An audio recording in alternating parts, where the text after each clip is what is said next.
हाय दोस्तों, आप कैसे होंगे? आशा है कि आप अच्छे होंगे। दोस्तों, आज हम बात करेंगे वर्क, कार्य क्या होता है इस पर। वास्तव में हम अपने लाइफ में, डेली टू डेली लाइफ में देखते हैं कि बहुत से काम होते हैं जिससे हम ऐसे-ऐसे बहुत से काम करते हैं जिसे हम कहते हैं कि हमने ये कार्य किया, वो कार्य किया। तो वास्तव में क्या सचमुच में जो भी कार्य हम कर रहे हैं वो वास्तव में कार्य है कि नहीं है, इस पे हम बात करेंगे। फिजिक्स क्या, साइंस क्या, जो डेली टू डेली लाइफ में हम काम कर रहे हैं उसको कार्य कहती है कि नहीं है, इस पे हम बात करते हैं। जैसे दोस्तों, डेली टू डेली लाइफ में हम क्या करते हैं? ऑफिस जाना हुआ, ऑफिस का कुछ काम करना हुआ, अपने घर का कुछ काम करना हुआ, ठीक है? पढ़ाई का काम करना हुआ, कुली का काम करना हुआ, ट्रांसपोर्ट संभालना हुआ, यानी कि बस चलाना, ड्राइविंग करना, ये सभी कामें जो भी हैं, ट्रेन, एयरपोर्ट, कुछ भी संभाल रहे हो जो, कहते हैं कि मैं कुछ न कुछ काम कर रहा हूँ।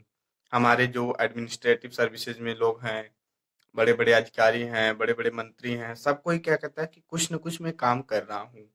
क्या वास्तव में वो जो काम कर रहे हैं उसको कार्य कहा जाएगा कि नहीं, इस पर हम बात करते हैं। तो दोस्तों देखिए, जो हमारी फिजिक्स कहती है, यानी कि जो साइंस कहती है कि कार्य क्या होता है, उसमें ये बात होती है, दो पॉइंट सबसे ज्यादा इंपॉर्टेंट है, कार्य होता है कि नहीं। उसमें विस्थापन होना बहुत जरूरी है और उस पे कोई ना कोई फोर्स लग रहा हो, यानी कि बल और विस्थापन दोनों को ऐड करेंगे तब जाके वर्क हो पाएगा, यानी कि काम हो पाएगा। यही संकल्पना फिजिक्स हमको बताती है कि कार्य इसे कहते हैं। जैसे चलिए दोस्तों, हम देखते हैं कार्य हमारे पास बहुत तरीके के होते हैं, यानी कि कार्य हमारे पास पॉजिटिव भी हो सकते हैं, कार्य निगेटिव भी हो सकते हैं, कार्य जीरो भी हो सकते हैं। तो कार्य हमारे पास कितने तरीके से आएंगे? तीन: पॉजिटिव, निगेटिव और जीरो। तो हम बात करते हैं अब कि कार्य कैसे पॉजिटिव होगा, कैसे निगेटिव होगा, कैसे शून्य होगा। पहली बात तो देखिए कि मान लीजिए यहाँ पे कोई ईंट रखा हुआ है, ठीक है? ये क्या है? कोई ब्रिक, ईंट रखी हुई है। अब इस ईंट को हमको कहना है कि मैं इस पर काम कर रहा हूँ। आप इस ईंट पर कैसे काम करोगे? कैसे हमको पता चलेगा कि मैंने कुछ काम किया या नहीं किया? इस पर क्या करेंगे हम? एक फोर्स अप्लाई करेंगे। इस ईंट पर एक फोर्स अप्लाई करेंगे। फोर्स अप्लाई करने के बाद इसमें कुछ न कुछ विस्थापन होना चाहिए, तब हम कहेंगे कि कार्य हुआ। जैसे इसमें मैंने कोई ना कोई फोर्स अप्लाई किया। फोर्स अप्लाई करने के बाद ये ईंट यहाँ से आकर के यहाँ रुकी। ये ईंट यहाँ से आकर के यहाँ रुकी। तो यहाँ पे क्या हुआ? फोर्स भी लगा और इनके बीच में कुछ ना कुछ डिस्प्लेसमेंट भी हुआ।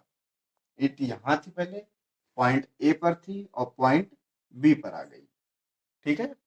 तो यानी कि ये जो ब्रिक है, यानी कि ईंट है, इस पे हमने फोर्स अप्लाई किया और इसमें कुछ ना कुछ विस्थापन हो गया, ये अपना जगह चेंज कर दिया। दोनों फैक्टरों को हम जब मल्टीप्लाई कराएंगे तो ये हमारा क्या कहलाता है? वर्क। हमारे पास वर्क का फार्मूला होता है W is equal to F into small S. Small S को हम कहते हैं कि डिस्प्लेसमेंट। जो इनके बीच में स्थान जो परिवर्तन हुआ, कुछ ना कुछ दूरी हुई होगी। जब एक वस्तु दूसरी जगह जाती है तो उसके बीच में कुछ गैप आ जाएगा ना, उसको हम लंबाई में मापते हैं। विस्थापन उसको हम कहते हैं। तो यहाँ पे ये जो विस्थापन है हमको यस से डिनोट कर रहे हैं। तो ये होता हमारा वर्क। अब बात करते हैं जैसे कि हमारा कार्य पॉजिटिव कब होगा, नेगेटिव कब होगा और कब शून्य होगा। ये तो कार्य रहा कि जब भी हम किसी वस्तु पर बल लगाएंगे और बल की दिशा में या किसी भी दिशा में उसमें विस्थापन हो जाए तो कहेंगे हम कार्य हुआ। कार्य पॉजिटिव होगा, नेगेटिव होगा, शून्य होगा, इसका रिजल्ट हमको बाद में मिलेगा। हम अभी पहले देख रहे हैं कि कार्य कब माना जाएगा। वैज्ञानिक, यानी कि हमको वैज्ञानिक दृष्टिकोण से कैसे पता चलेगा कि कार्य हुआ? तो जब किसी वस्तु पर बल लगाएंगे, बल की दिशा में या बल के विपरीत दिशा में, किसी भी दिशा में विस्थापन हो, तो हम क्या कहेंगे कि कार्य हुआ। अब बात करेंगे पॉजिटिव हुआ, निगेटिव हुआ, शून्य हुआ। इस पर देखिए कैसे हमारा कब पॉजिटिव होगा। तीन स्टेजेज आ रहे हैं हमारे पास, फर्स्ट, सेकंड और थर्ड। ये तीन स्टेज से हमको जब हम वर्क करेंगे तो रिजल्ट के फॉर्म में हमको मिलेगा। पहला क्या आएगा, पॉजिटिव निकलेगा। दूसरा क्या निकलेगा, निगेटिव निकलेगा। तीसरा क्या निकलेगा, जीरो। ये तीन परिणाम हमको मिलेंगे जब हम कोई भी कार्य करेंगे। ठीक है, तो चलिए हम बात करते हैं पॉजिटिव कैसे निकलेगा। जैसे दोस्तों मान लीजिए ये ब्रिक है, मान लीजिए बॉल हो गई। ठीक है, ये बॉल हो गई। अब इस बॉल को हम क्या कर रहे हैं, इस पर ऐसी इसी ही दिशा में फोर्स अप्लाई करवा रहे हैं और ये इसी दिशा में ही आ रही है। ठीक है, यहां तक आ गई। ऐसे ये दूरी तय करते हुए इसी दिशा में विस्थापन, इसका डिस्प्लेसमेंट भी हो गया इस्मालियस। फोर्स भी इसी दिशा में लग रहा है और डिस्प्लेसमेंट भी इसी दिशा में हो रहा है। दोनों क्या है, सेम डायरेक्शन में है, एक दिशा में है, एक ही तरफ है। तो हमारा जो वर्क आएगा, कार्य जो रहेगा, वो हमेशा क्या होगा, पॉजिटिव होगा, यानी कि धनात्मक होगा। तो हमारा पॉजिटिव कैसे होगा ये हमने देखा। ठीक है, अब बात आती है निगेटिव कैसे होगा। जब भी हम किसी भी वस्तु पर फोर्स लगाएंगे, जिस दिशा में फोर्स लगाएंगे, फोर्स के अपोजिट साइड यानी कि विपरीत दिशा में जब उस वस्तु का विस्थापन हो जाए, तो हम कहते हैं कि हमारा कार्य निगेटिव होगा। अब आप सोच रहे होंगे कि कैसे हम किसी भी वस्तु पर बल लगाते हैं तो आगे की तरफ तो भागती है, पीछे कहाँ आती है। तो हम आपको दिखा रहे हैं कैसे। देखिए, मान लीजिए ये कोई ढालू जमीन है। ठीक है, ऊपर की तरफ ऊंचा है, नीचे की तरफ नीचा है। तो यहाँ पे हम क्या करें, एक बड़ा सा पत्थर रखे हुए। ठीक है, इतना बड़ा पत्थर है कि इसे एक सामान्य आदमी नहीं रोक पाए और ये किसी भी तरीके से मान लीजिए कि यहाँ पे अटका हुआ है, रुका हुआ है। अब हम आपको कहें कि भैया आप इसको पत्थर को आगे धक्का दे दीजिए, यानी कि आगे की तरफ लेके जाइए, इधर आप इस पॉइंट पर इसको लेकर के आइए।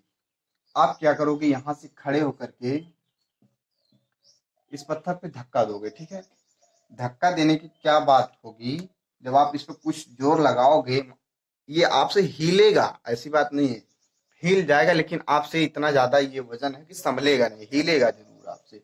इतना ज्यादा ये बड़ा पत्थर है, आपसे हिल जाएगा।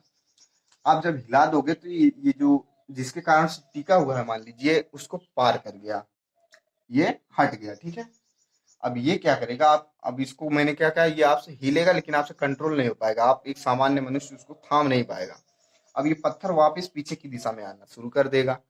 आप पीछे की तरफ इसको रोकते हुए आएंगे। ठीक है, इसको रोकते रोकते रोकते रोकते आप पीछे की तरफ आएंगे और अपने ये एंड पॉइंट पर आकर के रुक जाएगा और आप भी यहीं पे रुक जाएंगे। ठीक है, अब क्या हुआ, हम यहाँ पे देख रहे हैं बल हमने किस दिशा में लगाया, आगे की दिशा में, इधर लगाया। विस्थापन किस दिशा में हुआ, बल हमने इधर लगाया, इसको इधर जाना चाहिए था, लेकिन यहाँ पे क्या हो रहा है, विस्थापन इस साइड में हो रहा है, पीछे की तरफ हो रहा है। फोर्स आगे की तरफ लग रहा है और डिस्प्लेसमेंट पीछे की तरफ हो रहा है। अब यहाँ पे आप देखो, दोनों एरो का जो दोनों एरो है क्या है, एक दूसरे के अपोजिट जा रहे हैं।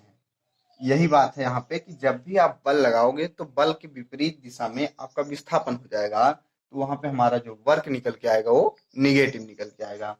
शून्य कब निकल के आएगा, इस पे हम चर्चा करते हैं कि शून्य कब होगा। जैसे दोस्तों, शून्य के लिए आप मान लीजिए एक बहुत बड़ा सा पत्थर है। ठीक है, ये बड़ा सा स्टोन है, पत्थर है। अब आप क्या कर रहे हो, इस पत्थर पर जोर लगा रहे हो और ये इतना बड़ा पत्थर है कि एक सामान्य मनुष्य हिलेगा भी नहीं, हिलेगा भी नहीं। तो आप इसको पूरे सुबह से लेकर के शाम तक पत्थर पर बल लगाते रहिए, पसीने से तरबतर हो जाएंगे, भीग जाएंगे, आपकी सारी एनर्जी नष्ट हो जाएगी, लेकिन ये पत्थर जरा भी मूव नहीं करेगा, जरा भी डिस्प्लेसमेंट नहीं आएगा। आप क्या कर रहे हो, फोर्स यानी कि बल तो लगा रहे हो, कार्य तभी होगा जब दोनों फैक्टर आपस में कनेक्ट हों। लेकिन यहाँ पे क्या हो रहा है, फोर्स तो आप लगा रहे हो लेकिन डिस्प्लेसमेंट हो ही नहीं रहा है, तो यहाँ पे हमारा कार्य क्या होगा, जीरो आ जाएगा। ठीक है, यानी कि आप जब भी फोर्स लगा रहे हो, डिस्प्लेसमेंट हो ही नहीं रहा है, तो वहां पे आपका वर्क जो होगा जीरो होगा। तीसरा रिजल्ट हमारा ये निकल के आया। फर्स्ट रिजल्ट पॉजिटिव निकल के आया, जब बल की दिशा में ही विस्थापन हो। सेकंड, जब बल के विपरीत दिशा में विस्थापन हो। थर्ड, जब विस्थापन हो ही ना। ठीक है, ये हमारा निकल के आया कार्य। और कार्य हमारा कितना होता है, यानी कि कब पॉजिटिव होगा कब निगेटिव होगा, ये निकल के आता है। आगे हमको बात करनी है कि ये जो हमारा वर्क होता है, इसको हम मैथमेटिकली प्रूव करके दिखाएंगे कि कैसे पॉजिटिव होता है, कैसे निगेटिव होता है और कैसे शून्य होता है। इसको हम आपको आगे की वीडियो में देंगे, क्योंकि इसी में देंगे तो वीडियो ज़्यादा लंबा हो जाएगा। ठीक है, इसको अभी हम यहीं पे रोक रहे हैं। आगे वीडियो में अभी आपको दूंगा, उसमें रहेगा कि ये मैथमेटिकली कैसे प्रूफ होगा कि ये जो हमारा वर्क है वो पॉजिटिव है, निगेटिव है और जीरो है। तो थैंक्स दोस्तों वीडियो को देखने के लिए, और वीडियो को लाइक करना ना भूलिएगा, कमेंट जरूर कीजिएगा और हमारे चैनल को सब्सक्राइब जरूर कीजिएगा प्लीज, और बेल आइकन दबाइएगा, जिससे कि आपको आप जो चीज चाहते हैं आपको मिलती रहेगी। यानी कि हमेशा आपको साइंस से रिलेटेड चीजें मैं अपलोड करता रहूंगा और आपके पास पहुंचती रहेगी। अगर आप बेल आइकन दबाएंगे आपको तुरंत पता चल जाएगा कि मैंने कोई ना कोई वीडियो अपलोड किया। थैंक्स दोस्तों वॉचिंग फॉर दिस वीडियो।